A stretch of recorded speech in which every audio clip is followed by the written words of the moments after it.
This channel opened the new year with the death certificate of Jesus Christ on the Shroud of Turin being discovered. This was a revolutionary piece of information that added to the veracity of Jesus Christ's death, burial, and resurrection. Early Sunday morning, Peter and John were approached by the women who were going to apply spices to Jesus' body. This is what the account says. Simon Peter came along behind and went straight into the tomb. He saw the strips of linen laying there, as well as the cloth which had been wrapped around Jesus' head. The cloth was still laying in place, separate from the linen. Finally, the other disciple who had reached the tomb first also went inside. He saw and believed. The main body of this video is concerned about the cloth that was wrapped around Jesus' head, called the Sudarium. We're going to be looking at it in greater depth and find out exactly what its relationship was with the Shroud of Turin. The Sudarium of Oviedo is a cloth that covered the face of Jesus after he was crucified. When John and Peter came to the tomb, they discovered the shroud unwrapped and in the same position. The Sudarium was folded up in a place by itself. They saw and they believed. The mysterious Sudarium is also mentioned in Acts chapter 19. Paul used it for healing and for exorcism. On the Sudarium, there is no image imprint like that on the Shroud of Turin. It's a small piece of fabric with blood and water stains.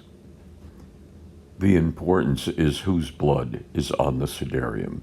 Both tradition and scientific research point out it was used to cover the face of Jesus following his crucifixion. The Sudarium provides new evidence about what happened to Jesus after being crucified. Moreover, the Sudarium and the shroud share many similarities, suggesting that they were used at the same time and on the same body.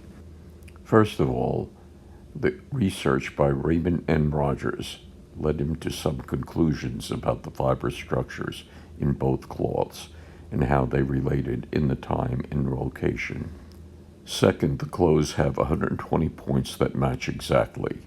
That means that the clothes that were on the same body, they had the same facial features, including the nose and the nostrils and eyebrows and the size of the mouth and chin, and even the beard shape and hairline.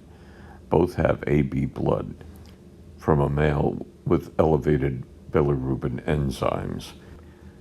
The liver produces this enzyme when someone is cruelly tortured. That's why the blood stays red forever and doesn't become brown. The injuries are the same. Blood marks match in both cloths. The man had a crown of thorns. The length of his nose was 8 centimeters, or a little over 3 inches long. Moreover, the nose is swollen and displaced. There is evidence from the Gospels that Jesus fell during the journey to Golgotha. He probably would have hit his face and gotten injured when he fell, while his arms were tied to the crossbeam. This can be a possible explanation for finding extra dust on the nose on both cloths. This dust came from a rare limestone with a very low strontium level. This type of limestone matches the limestone from the Calvary in Jerusalem. Pollens on both the shroud and the Sudarium linked them to Jerusalem. The plants that produced them were only grown near Jerusalem and could be dated back to the time of Jesus. The shroud and the Sudarium show that the person suffered terrible torture. It also indicates the signs of pulmonary edema. It shows that he was crucified. After he died, his head was inclined 20 degrees to the right and 70 degrees down. And this is how Jesus is usually shown in art. According to the Bible and scientific research, Jesus died at 3 p.m. and an hour later, the Sudarium was put on his head while he's still on the cross.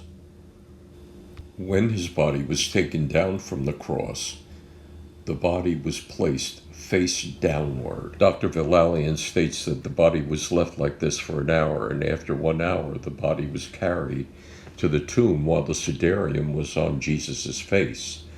Someone's hand was trying to stop the post-mortal bleeding from the nose and mouth. Actual finger marks are visible. According to Jewish law, it was forbidden to move a dead body without covering it first. If a person's face was damaged in any manner, it should be covered with a cloth so that people do not have to see it. The blood and aloe stains match perfectly on both cloths. John's Gospel mentions the presence of aloe and myrrh directly.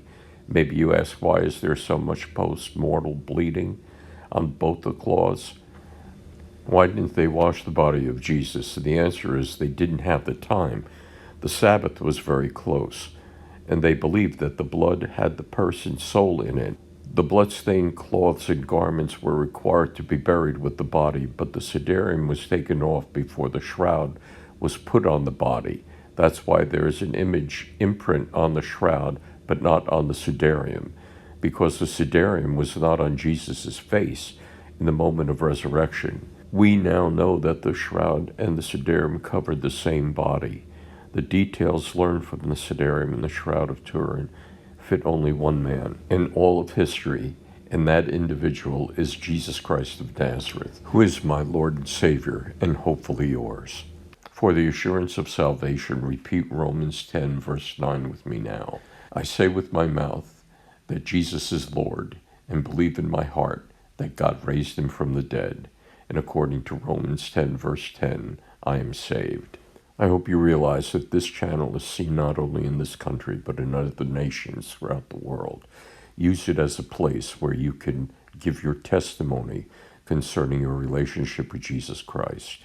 Remember, every Wednesday a new video comes out on this channel declaring the love of God through his Son, Jesus Christ, for you personally and to the rest of the world. Please subscribe, share, like, and comment on this channel. Thank you, and God bless you.